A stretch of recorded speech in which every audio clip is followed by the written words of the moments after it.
Infinite, I'm gonna wait to rank. Oh! I'm dead. Yeah, me too. God damn it!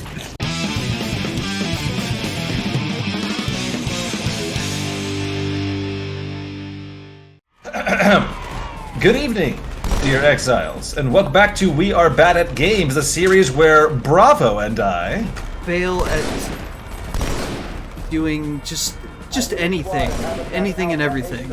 I am Yosarian, hello, and I'm joined, as always, by, that most faithful, frivolous, and fearsome of companions, November Bravo.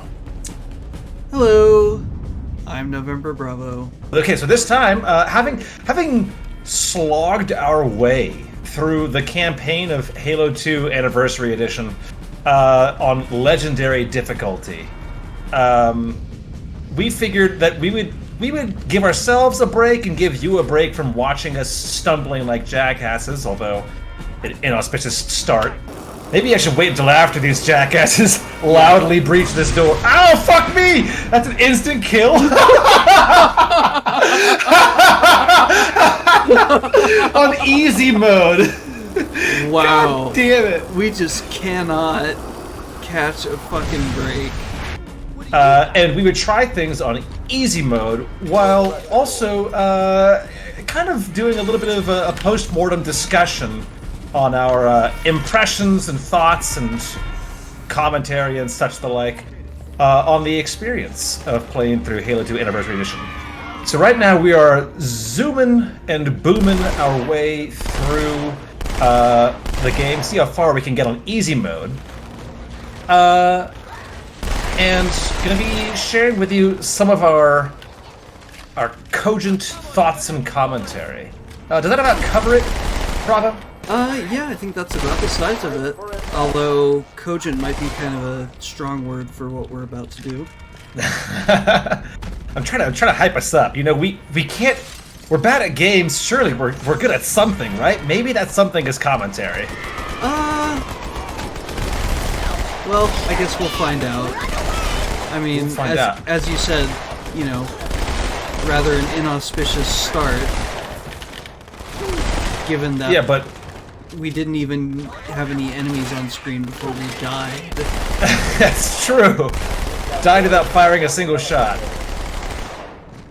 I will say, a very auspicious continuation, however. Fair enough. Hey, check it out. The Malta's already driven off its borders. Oh, wow. Good job, Malta. I don't believe it. They're retreating. We won. Wrap this up with a bow real quick. Alright, enough admiring the scenery, Bravo. So I'm trying to remember what we talked about the last time we did one of these. Which was, I think it was after you finished Half-Life 2. Seems likely.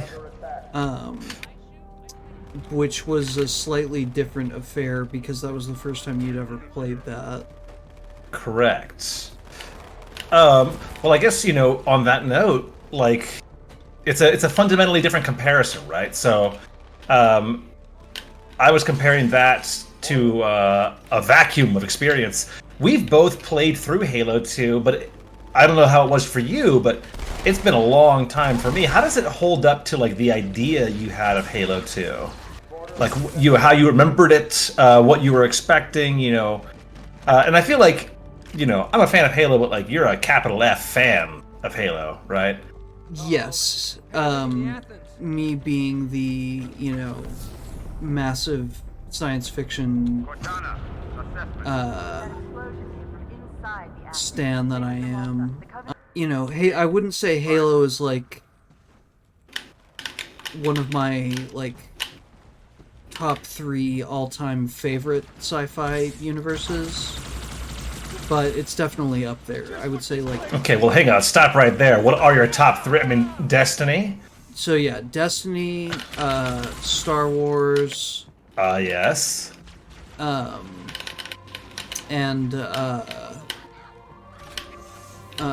Gundam. Okay. So, Halo doesn't quite make it to the top 3, but I will say that it does make it to the top 5. Okay.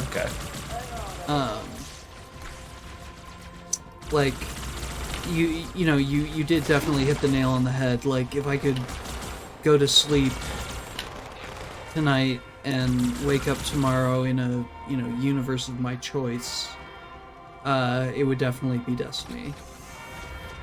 Well, that's just silly of you. I would go with Star Trek, the one that's a post-scarcity society where there's holodecks. I mean, Destiny pre-collapse is the same. Oh, okay. Well, Shows what you know. it really does. As far as my, memories and idea, as you put it, of Halo 2, I think it holds up pretty darn well. Because, right, like, when it's been a while, you form this idea of Halo and Halo 2, and, you're looking back on things with, rose-tinted... I'm alive! Rose-tinted goggles. Rose-tinted Mjolnir visor. Yeah, exactly. Like, there are certain things about it, certain little quality of life features that are present in most modern games that they just, the developers at the time just wouldn't have known or thought to include.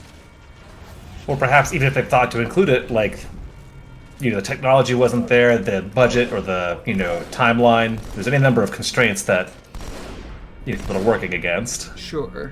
And obviously, we were playing it with the enhanced graphics. Yeah. And there's also, like, conventions of the medium that change around. Like, I don't know, but I presume that, like, integrating a sprint function wouldn't have broken the game and been too difficult to make.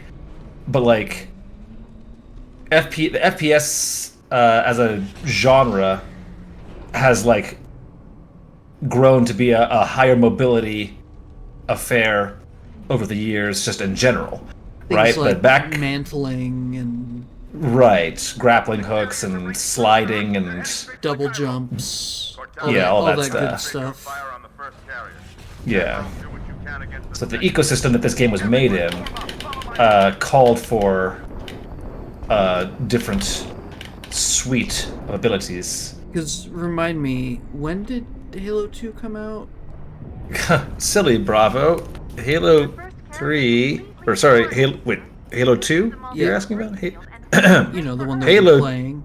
Right, of course. Halo 2 was released, as I well know, November 9th, 2004. That's right. Oh wow, 21 years ago. Jesus. You feel ancient? I feel ancient. I feel ancient, yes. So yeah. All that to say, like, yeah, there's touch-ups that, like, with the benefit of hindsight / the changing mores of the times, we might think, like, it could have been better if this or that was there. But I think overall, just as with, Halo 1, it still definitely holds up. I mean, at the time, it was a big deal that, from the get-go, we're fucking dual-wielding. And that in and of itself is, like, pretty mind-blowing, right? Yeah, absolutely, yes. I really love that they included the ability to swap back and forth between the remastered graphics and the old school ones, because it really does, help you appreciate. Hardly a better way to appreciate the differences between, the fact that this was an original Xbox title. But yeah, for me, having, I think it's safe to assume I've played these games a fair bit less than you have. Like, I played through them. I enjoyed the crap out of them. Had lots of fun with friends and, local split screen parties and LAN parties and what have you. But I think that drank deeper from this well than I did. For my own part, there's a healthy chunk of nostalgia that this game does a great job of awakening. It's I don't know. It's kind of funny. Like I think we said a few times while we were playing through, like, I remember being better at this. I don't remember it being this hard. So there's a stark contrast, not just between the game as it was and where it is now, but also the player that I was and the player I am now. Yeah, like I remember when Halo 3 was in the offing, was in development and was imminent. I remember that I entertained myself largely by playing through the latter levels of this game over and over and over again, just as a way of getting some amount of Halo into my veins while listening to the Bungie Halo 3 development podcast. Oh, nice. And as I mentioned before, it bears remembering that the campaign for this game was basically remade from scratch in I think it was 18 months. We should. I feel like this is as good a time as any to credit some of the creators. Like, who was creative director? Who was writer on this? So this game was written. I think lead writer was the. Here, I'll fact check you. Joseph Staten or Staten. I never remember how to pronounce his name.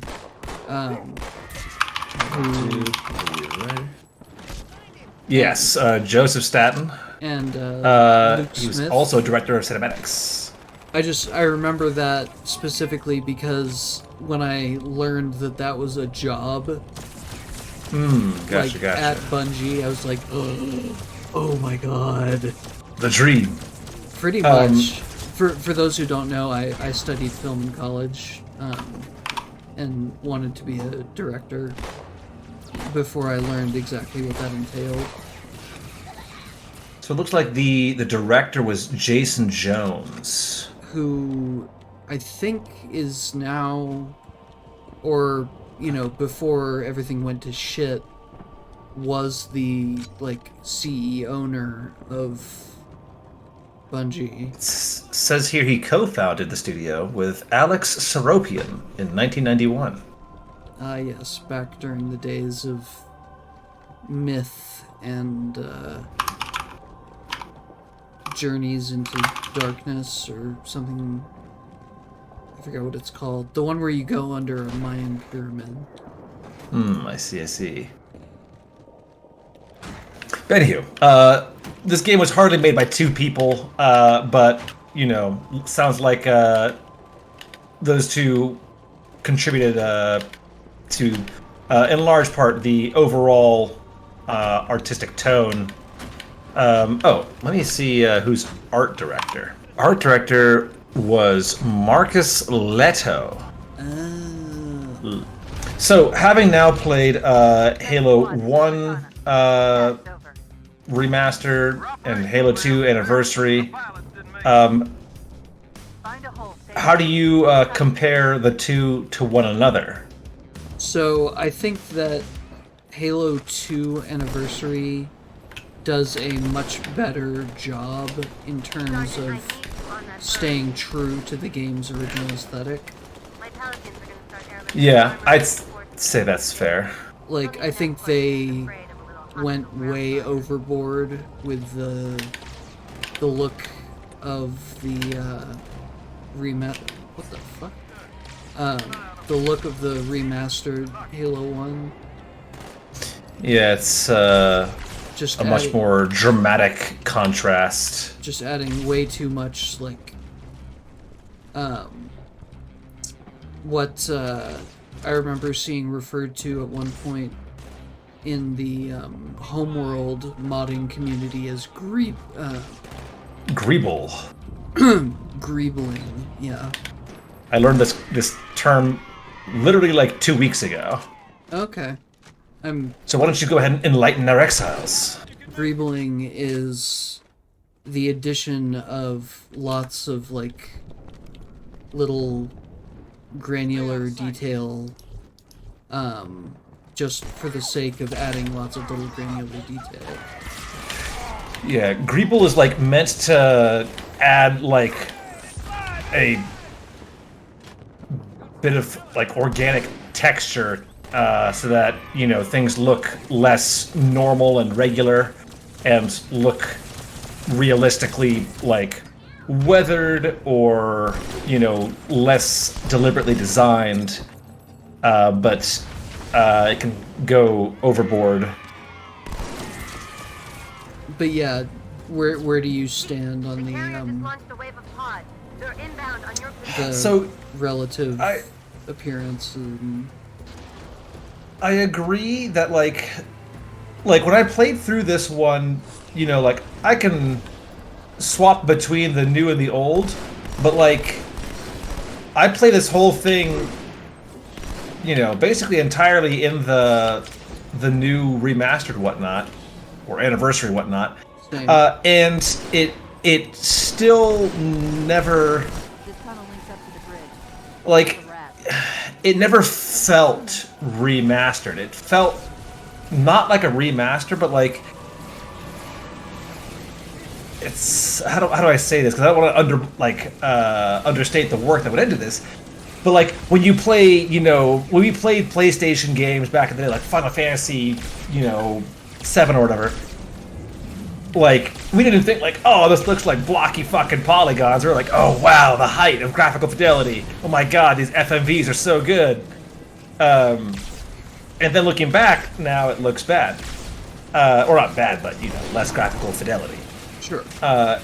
Playing this, it was like I was playing Halo 2 through the contemporary lens. I never, you know, felt like there was a notable uplift that was distracting me or that was changing the experience. That makes sense? I feel like I'm not quite communicating it well.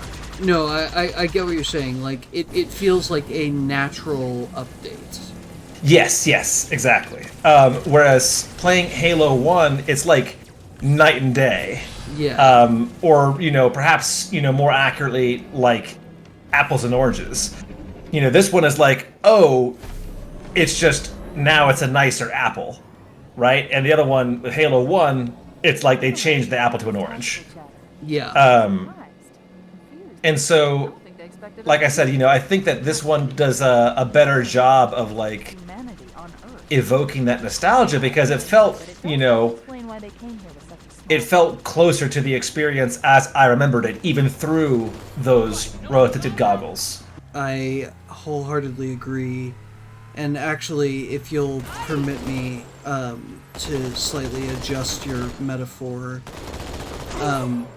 it's not even so much like apples and oranges as it is like apples and an orange that they then cut up and made into a salad. An orange salad, you say? Well, part of a salad. So yeah, not to like bash too heavily on the Halo 1 remaster, which I loved. Oh yeah, sure. But like, there were plenty of times where I was like, I'd rather just look at the original graphics. And this one, I never felt the need to do that. And I don't know if that's because the original was like such a like, you know, landmark visually, like the leap from whatever they were, 5th generation consoles, you know, PS1, N64, to like the powerhouse that was the Xbox. Right, right. Now that we've wrapped it up, we've made it all the way hither, thither, yon, and scrambled our way to the end. What was your favorite part of this playthrough in particular?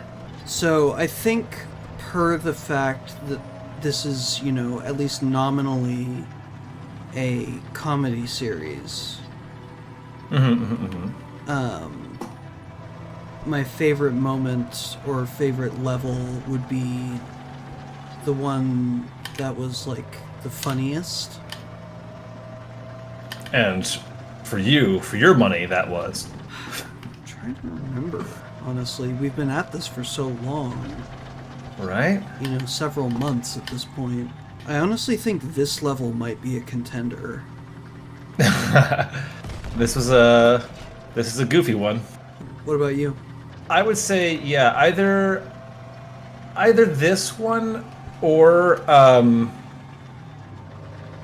the first one had a lot of fun, but also there was like some frustrating parts. I've already said I'm not as big a fan of the Arbiter sections. I like the Flood, but I liked them more in Halo 1. Really? Yeah, I think. Yeah. Well, the Flood levels I feel are, you know, for my money, more fun than Halo 1. But I like the library. Remember? Right. Can I ask, like, why? Like, what is it about them that you enjoy more? In Halo 1 or in the library or? In Halo 1, just in general. So I like the aesthetics of the levels they're presented in. Much more. The library feels like unique, and they're also like more novel in Halo 1.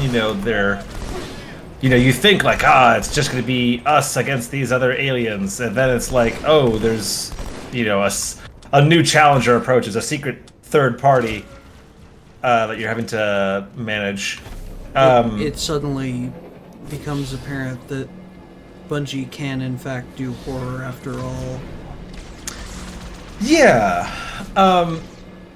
And like,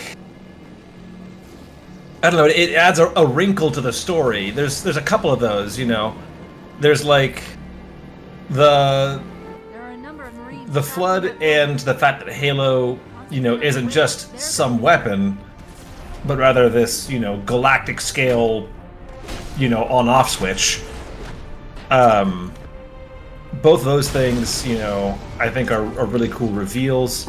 But yeah, mostly it's the like I said, the aesthetics that I think are what draw me to the Halo 1 Flood. Oh, that's you. My bad. Yeah. Sorry. Do What? we hop on the scarab at the end of this? Yeah. Yeah. Then I think. Oh, and we have the fucking wraiths there that we just waltzed through just now, but took us like an hour. And yeah, it's definitely this level. Wraith Junction. Wraith Junction. Oh As my a god. corollary to Sniper Alley. Right. I'm bummed that the last level didn't feature, you know, a frantic driving section. Yeah. As is what I thought to be tradition. I mean, as I said, you know, one has to make allowances for the fact that it was redone in such a short time. But yes, I wholeheartedly agree.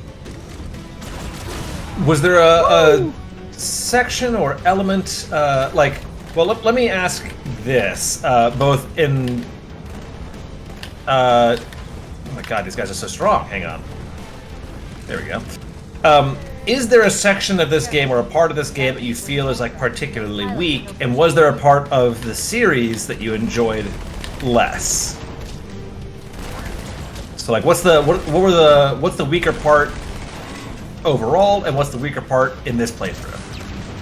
Ouchie. I think the weakest level is probably the Not if we can help it, Sergeant. the weakest section of the game is probably the end. Not like the last level in general, but We're like going to face Tartarus and like standing on a little circle platform. well, like the last few levels. So like Okay. the last Arbiter level, definitely with that like weird sort of not boss fight. Like Halo's never been a series where they like really did boss fights, you know? Yeah, it's also well because they had that and they had the freaking Prophet. the Prophet. Neither one of those, like, again, like, you know, always with a qualifier, you know, absolute legends, you know, masterpiece, so good. They changed the game for real, all that stuff. But like, I really wish that there were stronger cues to indicate your progress in both of those boss fights. You know, we don't like see them get weakened. There's no one saying like, you know, one more ought to do it. You know, There's no health bar. There's no health bar, which like, again, you know, UI changes like that. Also, like, how would you even explain that in universe? Like the Mjolnir visor suddenly has health displays for enemies, and also like on the Prophet, I already expressed my annoyance with the fact like they don't tell you at any point that you have to melee him to take his shields down. At least as far as I remember, I don't think Cortana says anything to that. Yeah, I certainly didn't pick any. Maybe I was just, you know, yapping like a jackass, you know, as we are wont to do in this series. But yeah, so like those sections, yeah, definitely the boss fights felt really weak. I'll also say, speaking of lack of cues, that section with the flood on that elevator with the Sentinels, you know, that's a very specific snippet, but like, you know, there were times in this series where like, you know, both of us had like some genuine frustrations. And for me, that was one of them where I was like, what the, like, are they not gonna tell us like what the hell to do? Like we've got, you know, little pop-ups like that, right? That they can do with a UI apparently, but they, God forbid, they have an objective. You know, a little reminder on screen to, you know, go here, do this.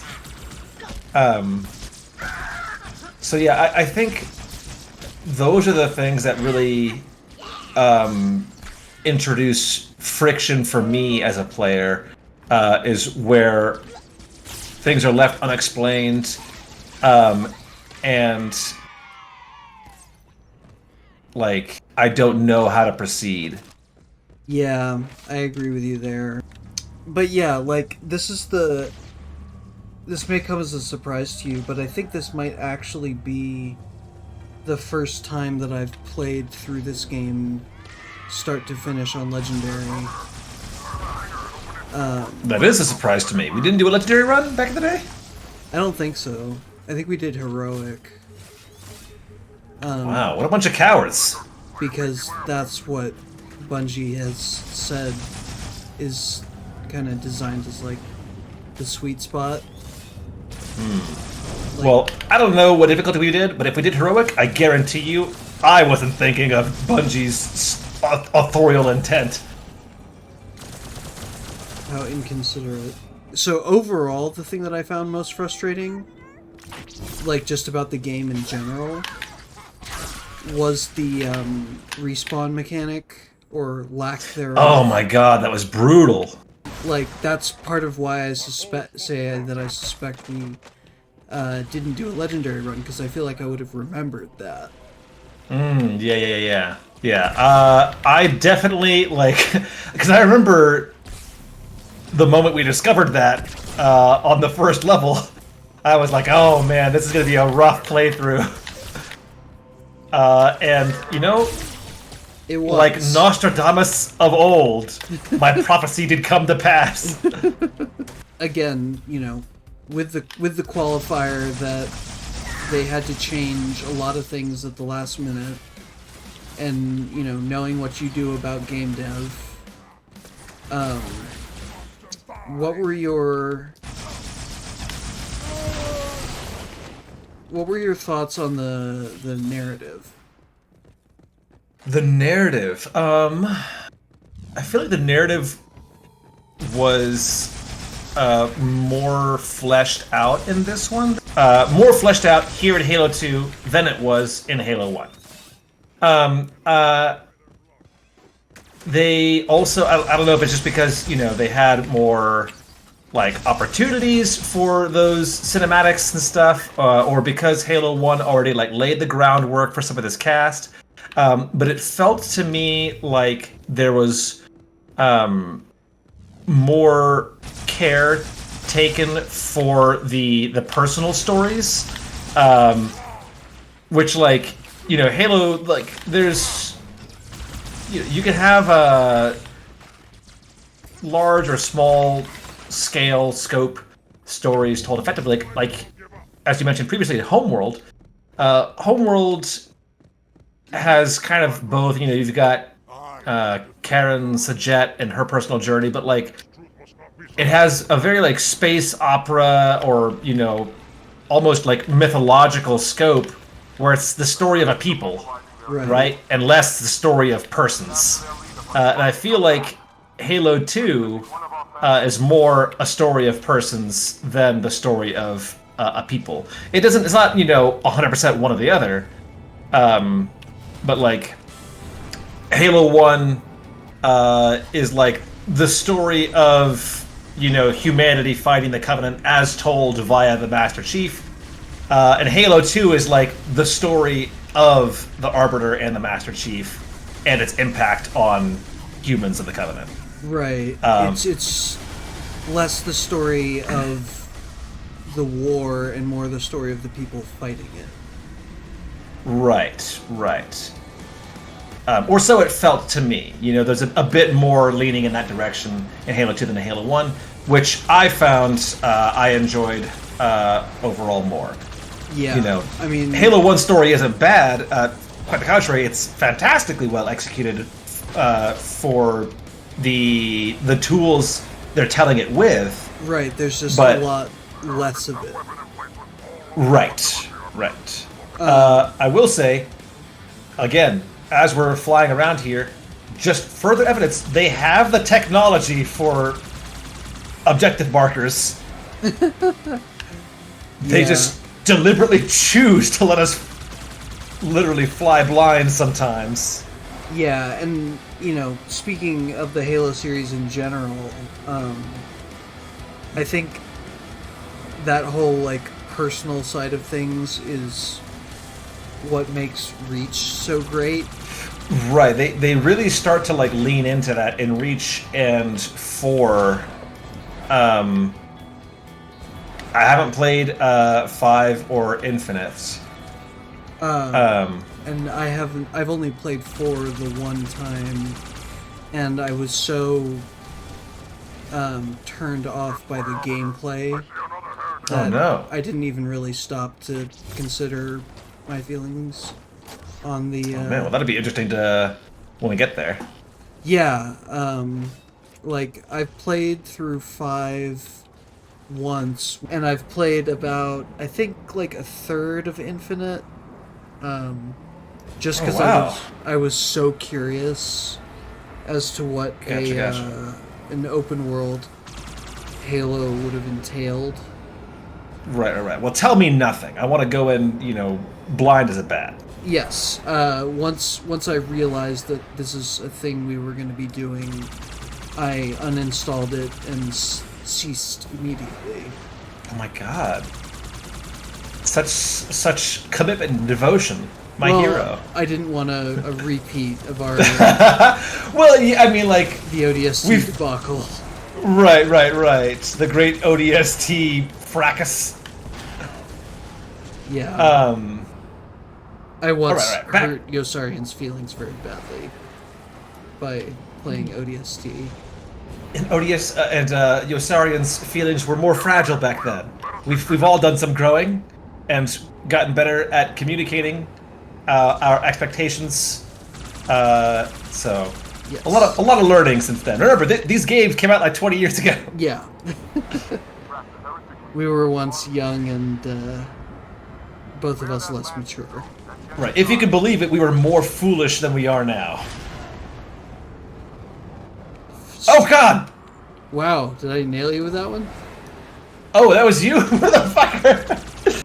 I will say, while I agree with you that I do think it's hard for me to fully express my feelings about the Arbiter sections, I will say that while I feel overall they are weaker gameplay-wise, I do really appreciate getting to see, like, the other side of things. Like, it was, you know, the first time I played Halo 2, I went in blind, as, you know, as did everybody. Like, it wasn't revealed up front that you were going to get to play as the Arbiter. That's true. It was like you know, me being like, oh, the Flood, that's new and a cool wrinkle. And then, yeah. Go ahead. And so when it became apparent that that was, like, a thing that you were going to get to do, I thought that was just, like, you know, the coolest thing ever. Right. Plus, the Flood sections in this game introduced one of my favorite characters in the series, which is The three-jaw guy, whatever his name is. Half-Jaw, yeah. Half-jaw.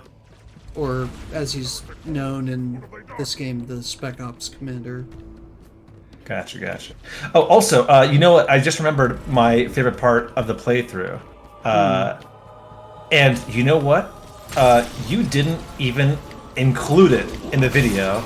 What? I was quite upset. I fucking straight up got you with the Mind Goblin.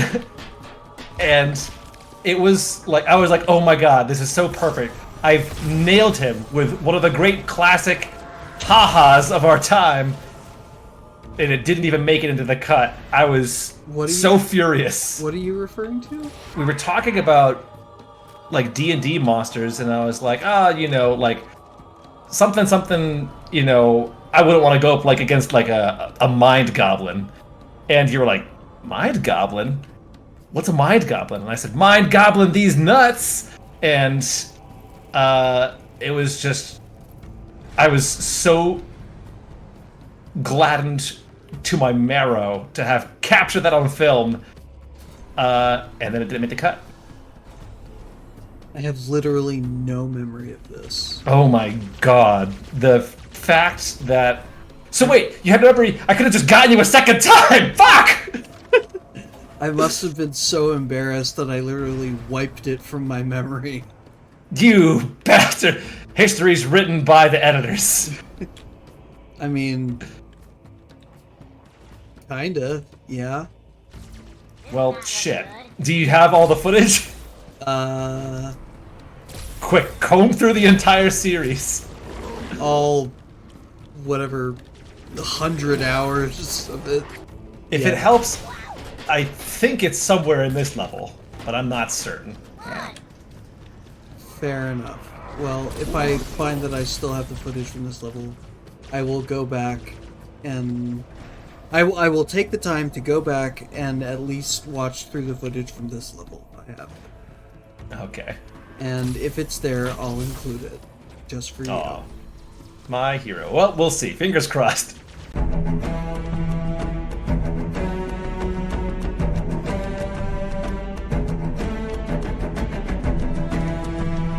But yes, as you were saying, the fact that you got to play as the Arbiter was pretty mind-blowing. So do you just not like the Flood, or they're just not like a favorite part for you? I just don't like the Flood. I don't like scary enemies that run at you and get all up in your face. It's the same reason why fighting the Hive in Destiny is my least favorite enemy type. Gotcha. Specifically because of the thralls and the way they deal with you. You know, as much as I am a fan of, like, horror media in general. I don't like playing scary things. Like, I don't like being scared in a, like, gameplay kind of way. Yeah. You know what I mean? Like, I like watching think so. scary things. I don't like Oh god, I accidentally threw a grenade. No! Okay, I'm fine. You're fine. Calm down. I like watching scary things. I don't like experiencing them. You know what I mean? Yeah, totally. For me, it's the inverse. I mean, I've gotten in the last couple years. I think I mentioned that I've been like practicing appreciating more horror movies and stuff. But in general, I have far less issue playing horror media than watching it. I think that the control I have over the events in the horror game, the sense of agency, gives God damn it. like control, even in scary circumstances, gives a feeling of security. And you know, being a viewer, it's like I'm, you know, strapped into a scary ride, and like scary things are gonna happen to me, and I have no control over when they do. That makes sense. Like, I see how you get there, definitely. Yeah. Any other bits of Halo 2 that I want to talk about or feel merit talking about? Not particularly. I feel like, well, there was this Halo 2 where they added the sword for the first time, right? We didn't have the sword in Halo 1. Correct. Much to everyone's dismay. Right. So I was gonna say, like, I feel like there wasn't much of an evolution weapons-wise. Like, there was dual wielding, but like other than that, like, you know, we had like, you know, the brute rifle, which is just a faster, less accurate plasma rifle, and we had, you know, the carbine, which is just, you know, a single fire marksman rifle. Right, but You the know, battle battle rifle also wasn't in Halo. Oh, that's true. So yeah, I feel like the battle rifle, and the sword, Dude, come look were at like, these infection forms. ow! Never mind, Okay. they stopped doing it. Damn. But yeah, the evolution of the assault rifle into the battle rifle. And But also the devolution of the pistol into the Magnum. Yeah, I mean, it's never been the same. I have been told, and again, I haven't played it, or not been told. I read that, like, for Infinite, they tried to restore it to its glory. They say that every time, though. Yeah. But yeah, I feel like for all the, you know, graphical updates and like changes to AI and complexity and level design, narrative, all that stuff, like gameplay wise, like really, it's like the sword and the BR. I guess the brute shot, kind of. Yeah. Plus, you know, I feel like dual wielding is a, you know, fairly big deal. Yeah. The fact that you can dual wield needlers. Yeah, fucking some Bungie employee is like, what the fuck more do you want from us? Like, you know, Halo's, at least during the Bungie era, Halo's sandbox is such a, like, tightly designed piece of art that to do what, you know, 343 did and overstuff it with too many different types of sort of kind of samey, not that interesting weaponry kind of ruins it, in my opinion. Like, that was a big part of the reason why Halo 4 felt off to me, is that Oh yeah? it, like, the weapons just, they didn't have that, like, absolutely flawless Bungie like feel to them. You know, like Yeah. nobody does shooting mechanics quite like Bungie does. But also just like the variety of weapons just wasn't Right, it's like, what's the fundamental difference between like the Forerunner pistol that you charge up to fire a big shot and the plasma pistol? What's the fundamental difference between the Forerunner laser assault rifle thing and the, you know, human assault rifle thing? and you the know, Forerunner shotgun and the human Right. shotgun, or the Covenant sniper and the Forerunner sniper. And the Well, human sniper and the main difference is that the Forerunner sniper fires orange lasers, and the Covenant Right. one fires purple lasers. you fucker. I failed to see how that was my fault. What do you mean you failed to see how you were directly responsible for my death? Now go on. Huh. So we've talked about how Halo 2 compares to Halo 1. How do you feel it compares to the rest of the series overall? So remember, I haven't played as much as you, but I've played 1, 2, 3, Reach, and 4. So how do I feel it compares to the series as a whole? You know, it's funny because as I mentioned a few times in this series, I've got a friend who's we're making our way through Star Wars for the first time. We just finished episode 3, so we're going chronological release order. So 4, 5, 6, 1, 2, 3. And we did like a check-in as to, you know, their rankings thus far. And I have other friends that are so huge into Star Wars. I love talking about really anything that people are a huge fan of. I love getting, you know, the fans' thoughts on it. And, you know, those that love it the most, you know, their input. And whenever I talk about rankings of franchise installments like that, it's so interesting, like the different things that contribute to those rankings. So for me, like, I think overall, in terms of my overall both like enjoyment and attempting objectivity quality wise, I think Reach stands out above the rest, at least of mine. I think that, like, after Reach, I would probably say, and again, I've only played it, you know, for a bit, but I mean, I beat it, but, you know, I don't know, maybe not as many times as others. But Halo 4, I really enjoyed. Some folks, you know, point to that as like kind of the turning point tonally, where the story, you know, jumps the shark a bit.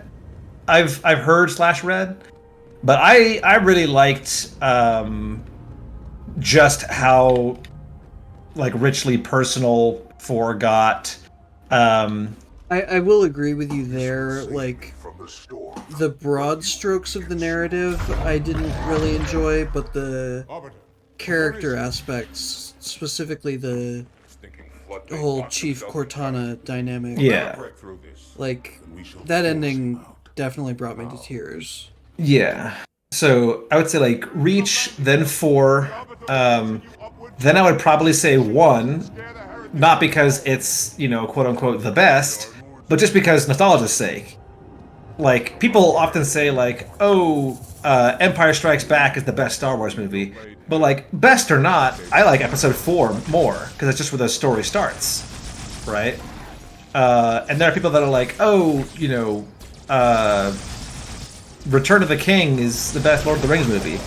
It might be. I like the first installment, Lord of the Rings, more, just because it's what kicks it off. So I think that Halo 1 has a special place in my heart, my rankings, because of that. I'm so curious to see what you end up thinking about EST, Oh man, me too. because it's the one Bungie Halo title that you haven't played, right? It is, yeah. And so then So I guess that leaves Halo 3 and Halo 2, right? Halo 3, it's been a while. Remind me... Is that where you fall out of the sky? No, that's Halo 4, right? No, that's Halo 3. And she's like, you had something there that didn't luck? Yeah. Okay. That's, finishing the fight. Finishing the fight. Master Chief, you mind telling me what you're doing on that ship? Sir, finishing this fight. Give me a quick overview of like the story of 3. We're finishing the fight. What are we like mechanically accomplishing in 3? Oh wow. We're trying to kick the Covenant off of Earth, then follow them to the Ark and stop Truth from killing everyone in the galaxy. Oh yeah. And I remember there's a section where there's like a big long corridor to the end of a control panel for Halo or something like that, right? Yeah, you walk through it's the end of probably my favorite level in the series. It's the one section in the entire series where you very, very temporarily ally with the Flood to stop Truth. It's also the last place in the game where you fight the Covenant. Everything after that is just Flood. Yeah. So bearing all that in mind, I think honestly, from my experience so far, Halo 2, even if it's great, is at the bottom. Okay. What about you? So, as for where it stands overall in the continuity of Halo games, Right. so I agree with you. I think Reach is definitely at the top.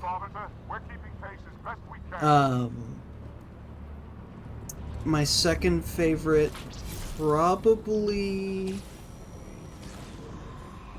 Yeah, second favorite is probably 3.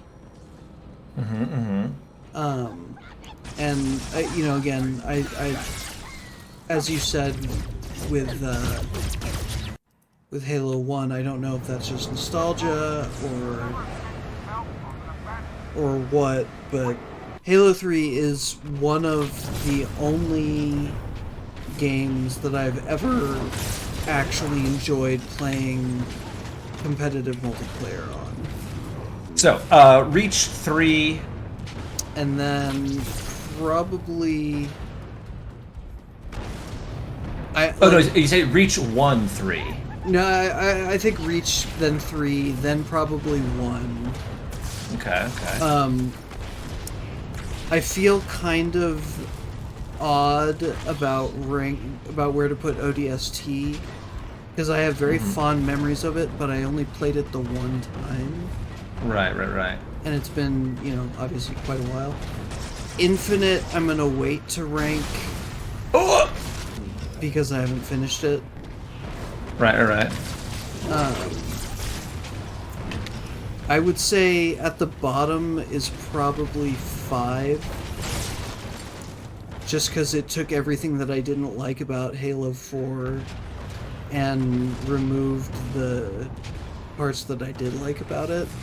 And added some stuff that I really didn't like. Like, the whole turning Cortana into a villain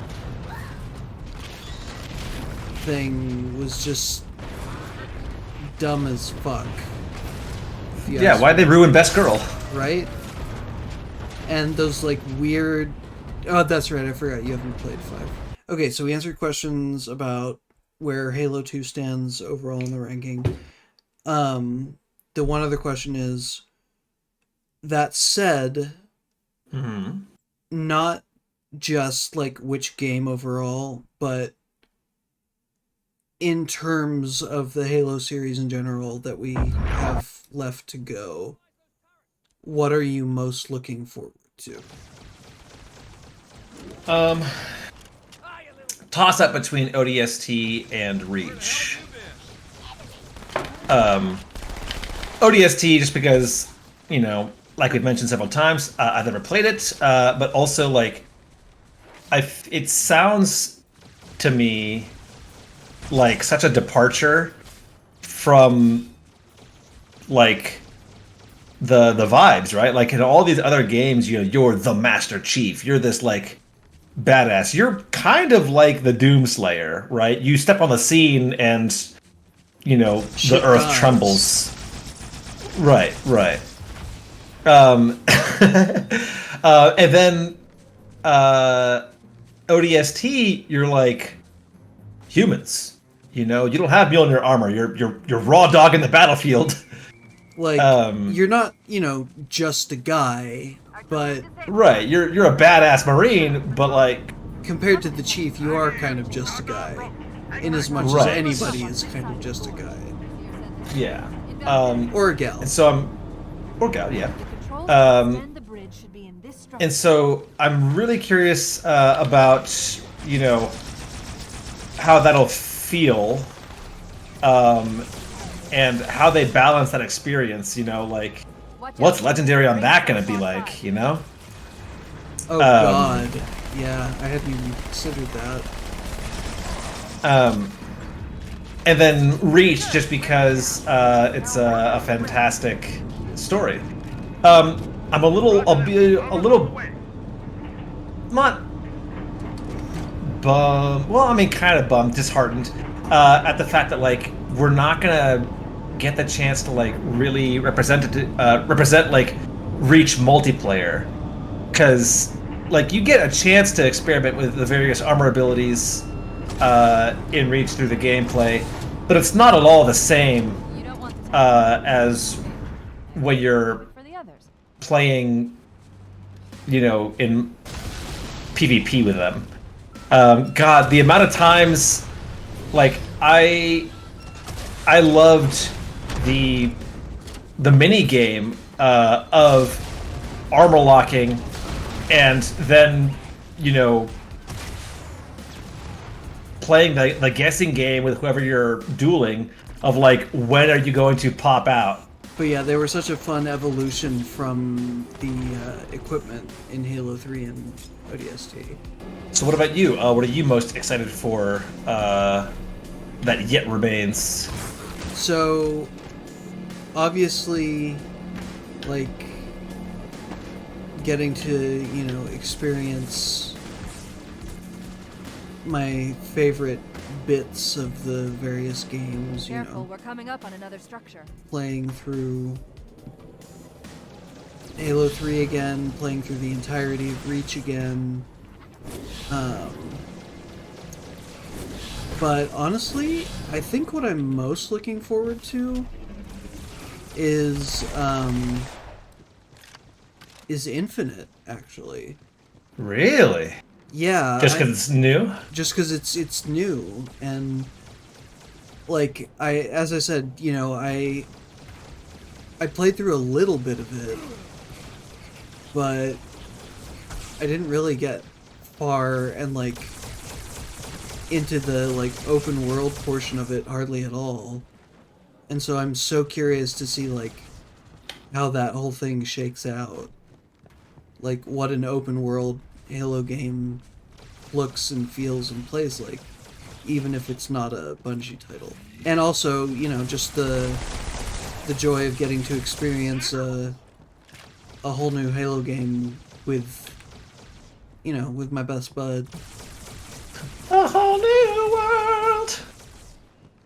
A whole new ring world. Nah. Well, yeah, that was all the questions, comments, etc. that I had.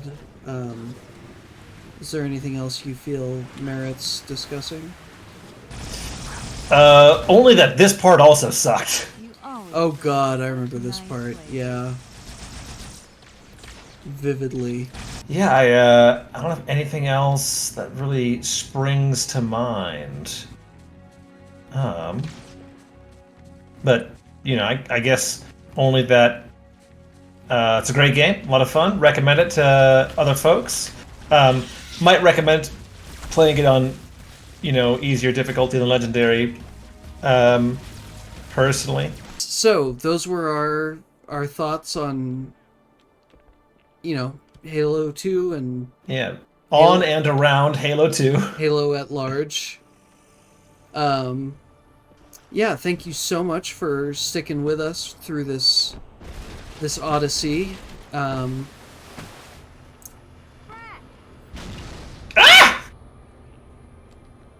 fine, actually. Nice. Let me just get a return ticket here. Was launching from the far tower. Yes, thank you for sticking with us through this this journey through Halo 2. Did you die? I died like 2 feet from landing. Yes, thank you. God, you killed... Well, actually, no, I bounced and I died. Thank you guys so much for sticking with us through the Odyssey, as Bravo said. If you enjoyed the video, the series, or really, any word that came out of our mouths, a like is greatly appreciated, a comment even more so, and a subscription most of all. And if you do subscribe, please do yourself the favor of ringing that bell so you get notifications each and every time there is a new video uploaded to the channel.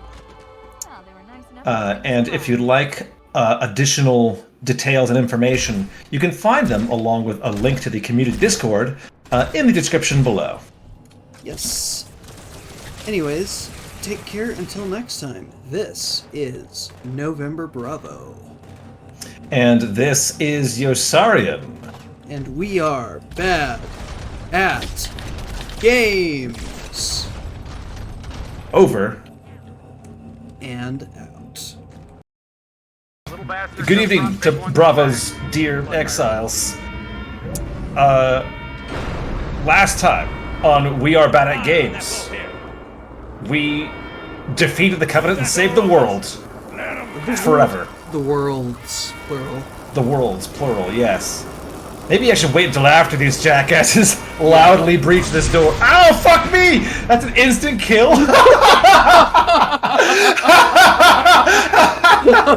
On easy mode. Wow. God damn it. We just cannot catch a fucking break. How did one of those Yes. hunters get up there on the roof? I don't know. I was busy looking stuff up. Well, hey, I bet we're hitting these part-times now.